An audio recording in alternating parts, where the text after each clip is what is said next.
Shashi Tharoor ji. Thank you so much, Mr. Speaker. Actually, there are three things missing in the answer of the Honourable Minister. And I do want to draw his attention to them, sir, because there are three challenges that the MRO sector faces that have not been addressed in the written answer.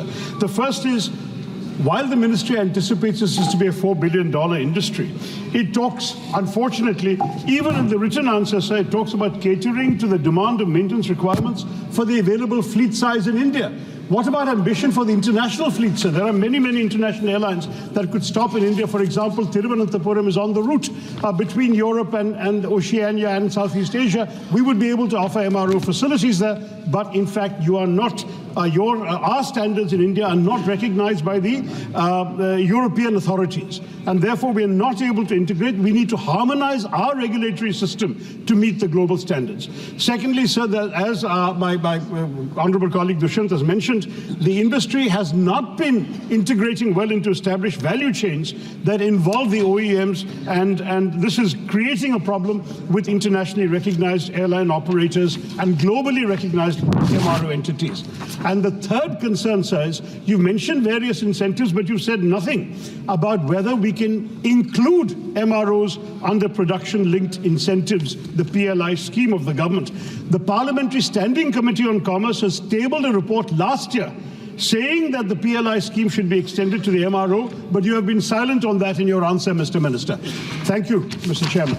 Oh, one more thing, sir. Thiruvananthapuram, as I said, is such an ideal location, but we hear that the Air India MRO hangar there, they are apparently planning to exit from there. What incentives can you offer so that existing hangars survive rather than only opening new ones? Sir, the honourable member has mentioned three different points, and the first one is regarding harmonizing with the international bodies, and especially has mentioned about EASA, which is the European equivalent of DGCA, which is there with us, and FAA, which is the American equivalent of DGCA. And I don't agree with him totally, sir, when he says that we are not harmonizing with these international bodies, because we understand when we are setting up these MRO facilities, it is not just for the airlines that are there, Indian airlines in the country also. MRO, we want to create the atmosphere where international airlines also come and access our facilities.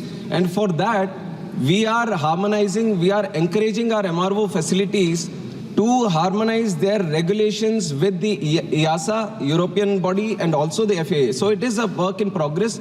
And I have also mentioned that Boeing and Airbus, they are also into this MRO sector. So when these international bodies come into play, definitely they bring in all the regulations which are recognized globally. So definitely your point is well taken, but I don't totally agree when you say that we are not working in that direction. It is a work in progress. It is definitely doing.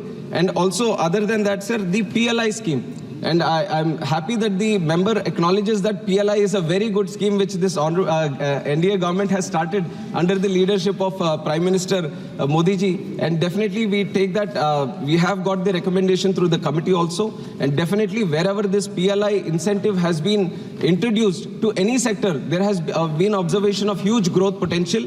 And definitely we are going to consider this, and we are going to see what best can be done for MROs to be linked up with PLI. And we, from the ministry, definitely would encourage more money coming into our ministry also. So we are going to try regarding it. And other than that, the Thiruvananthapuram MRO facility, I'm going to ensure that it's not stopped. Any support that is required from our ministry, we are going to provide so that the MRO goes forward. Thank you. Thank you. Question number 243, Umesh Bhai Babu Bhai Patel.